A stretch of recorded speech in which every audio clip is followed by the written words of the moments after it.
But why must he die? He hasn't done anything at the start of this film, and it's a dog anyway.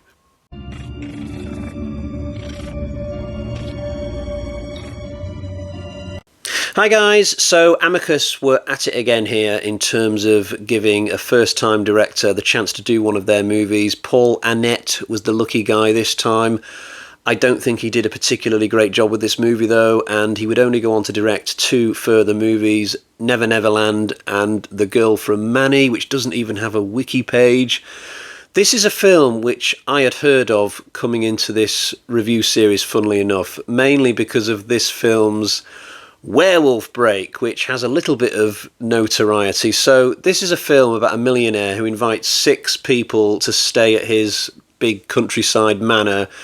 He knows full well that one of these 6 is a werewolf, and he wants to find out who it is and then exterminate them. And the whole movie is concerned with this process, essentially.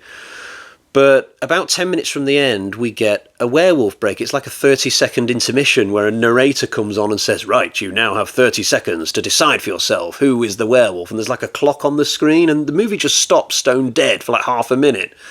Now, I don't have too much to say about this because it didn't annoy me, and I didn't like it either. I was just kind of, yeah, whatever. It's a little bit like watching something on Disney and suddenly there's an advert break, because I get that a lot because I only pay for the cheapest possible version of Disney. But this werewolf break, it's not something I would want to see in any more movies. I guess for this one particular film, it's fine. It's just a characteristic of The Beast Must Die. But in a general sense, this movie is totally not what I was expecting. I thought this was going to be a cross between Howling 5 and Clue with Tim Curry. I thought the characters would all be working together to find out who the werewolf is. I thought there'd be a gothic atmosphere with rain beating against the windows. I thought there'd be secret passages and interesting conversations where you'd sort of glean certain clues from people throughout the movie. You get certain subliminal messages, just maybe giving away who the werewolf is and so forth. That was the movie that was in my head. I'd built it up to be, and I just got something completely different. This is like a blaxploitation action film where all the focus is on the millionaire and not the people who might be the werewolf. This guy, I think his name might be Tom, he's played by Calvin Lockhart. It's basically his movie. All the cameras are just on him all the time, but he's getting involved in car chases, he's going up in helicopters with sniper rifles, he's wargaming in the forest with traps and cameras. The movie is just not that interested in being a horror movie, which I found really disappointing. And the people in the house are just left to their own devices for the most part. And the crazy thing is, you've got these great actors like Peter Cushing and Charles Gray, among others, and they're just left there to just rot in their fancy dinner jackets, and they're not invited to do anything. It's extremely frustrating.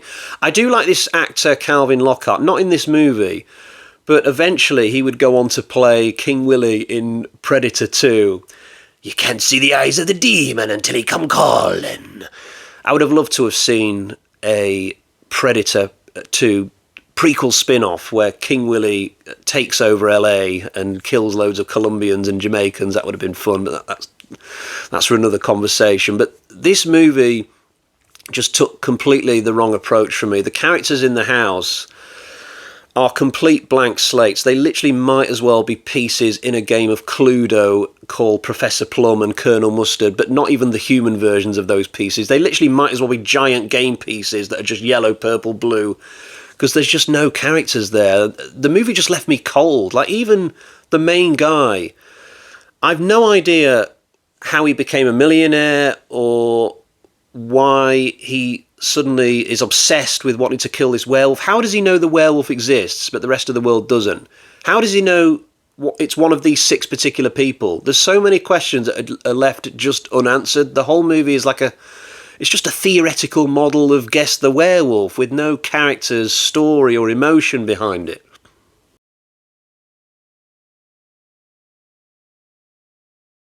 The opening sequence is painful. So Calvin is running through the woods being chased by some of his own people. It's all fake. It's not a real chase. They're testing out all the equipment in the woods to see if it works properly. And Anton Differing is sat in a control room back at the house directing this whole charade. Anton Differing, another actor who is completely wasted in this. I mean, this is a guy who's done so many great parts, but all he does in this is sit behind a mic and go, yeah, 30 yards further on, that's it, a bit more west, over the ridge, keep going. Oh, he's on the move again. No, circle around. You're going to have to cut him off. Yeah, keep going. Yeah, head a bit further down. Another 50 yards. No, cut in more from the east. That's all he does, and it's really grating. And then eventually he gets killed. It's a crap part for an actor of his stature, although I suppose he still gets more to do than Cushing and Gray.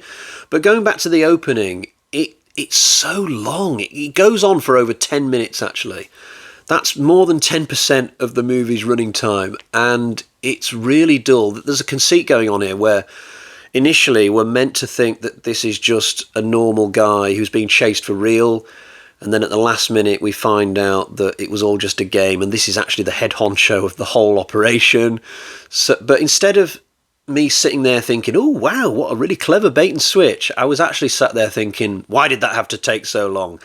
But the action doesn't cease for very long afterwards. Eventually we get the car chases and the helicopter, and every now and again somebody leaves the house because they're as bored as I am, and Calvin goes after them and somehow catches up to them, and then the shadow of suspicion is then on that character who made that escape attempt, for the want of a better phrase.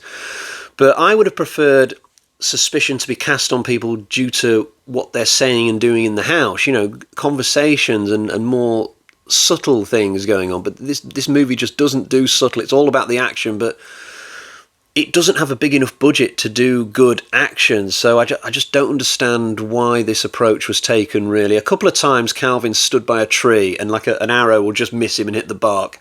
Another time an axe just misses him and hits the bark. Like the werewolf will make an attempt on his life from time to time, but just completely botch it up. Calvin Lockhart is the only person in this movie who seems to be in motion. Like he's constantly on the move. He's got bags of energy, but nobody else can be bothered with the whole thing. It's like on day one, they just plied Calvin with tons of caffeine, super caffeine. Everybody else, they just gave sleeping tablets. At one point, he runs into the house with an M16. He's wearing this like bizarre black catsuit, and he's running around the stairs and the floor landings, convinced he's found the werewolf finally. He's waving this gun around. Peter Cushing wanders out of a room in a dressing gown, and he's like, "Is the camera still rolling? Is the movie still... Oh, right, okay, you carry on, but just remember, you're paying me by the hour." The werewolf looks terrible, so... It's a dog in fur skin, basically. I feel sorry for that dog. I'm glad they weren't filming in Spain, but this dog just does not create the required effect. I think they should have gone with a two-legged werewolf, because I think back to Curse of the Werewolf and Oliver Reed, that was really effective. Get an actual actor in there with makeup and it can look really good, but trying to do a four-legged werewolf pre-CGI, that was never going to work. And all the time I was looking at this werewolf, I just kept thinking of pigs in blankets and sausages in batter. Like I'm quite partial to a fish and chips every now and again, and throughout this film, I wasn't creeped out when I was looking at the werewolf. I was just suddenly hungry. I was just looking at this thing thinking, sausages in batter.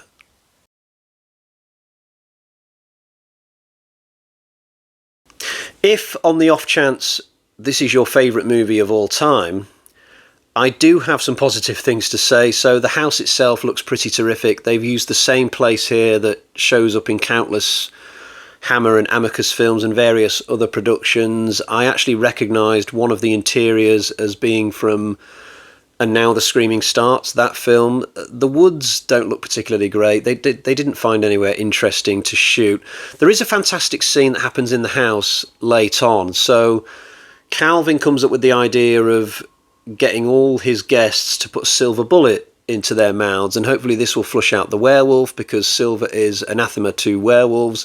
It's very similar to a scene from The Thing where MacReady is testing the blood in those containers. What a fantastic scene in The Thing that was. This equivalent scene in The Beast Must Die doesn't quite hit as well, but I still liked it. It was definitely one of the best moments in the movie. Plus, this is where you find out who the werewolf is. or at least one of the werewolves, because another clever thing this film does is have two werewolves by the end. So at some point during the proceedings, the actual werewolf turned somebody else. I think that's what's going on. It's a little bit confused at the end, but I think that's the gist of it. In a better movie, I would have liked the fact that we actually end up getting two werewolves, a bit like how in Scream you end up getting two killers in the end instead of one. But the finale with Calvin ending up on the ground, I'm not sure if he's dead or not, to be honest. Looking back, my memory's already failed me on that. But I think the idea is that he's sacrificed himself for the greater good. But the trouble is, because we haven't really gotten to know the man properly throughout this film, it just doesn't really have any effect on us, or at least it didn't on me. So I wasn't impressed with this film. It's about as confused a film as Amicus have ever done, truth be told. And it was actually the final horror film that Amicus did. Yeah, Amicus Horror grinded to a halt right here. They did go on to do some fantasy films, and I'm hoping to cover those, but this was it for Amicus Horror. But I can't believe they started off with The Skull, which is a really decent movie, and then 10 years later they end with The Beast Must Die. How did that happen? Because I can only say that this is a bad movie. It's a bad movie. Bad dog.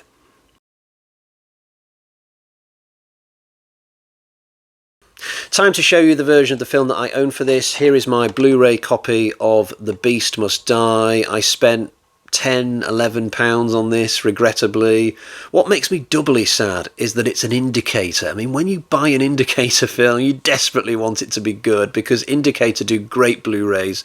They always pack their discs with tons of features, and this one is no different. So there's an audio track with director Paul Annett and author Jonathan Sothcott. Now, I actually watched the majority of this track, funnily enough, because after I watched the film, I was so confused and bewildered by it all. I didn't feel like I was ready to do a review. So I put the commentary track on the night after, and I didn't watch all of it. I think I watched about 75-80% of it, but at least watching what I did enabled me to understand one or two things about this film that just went completely over my head. There's also tons of interviews on this disc. Like, I'm not going to read them all out because there's loads of them. You always get this with Indicator, that you just get so much stuff. But if you are into this movie, this will be an essential purchase for you. Right, let's get to the bag of terror and find out how I'm going to score this.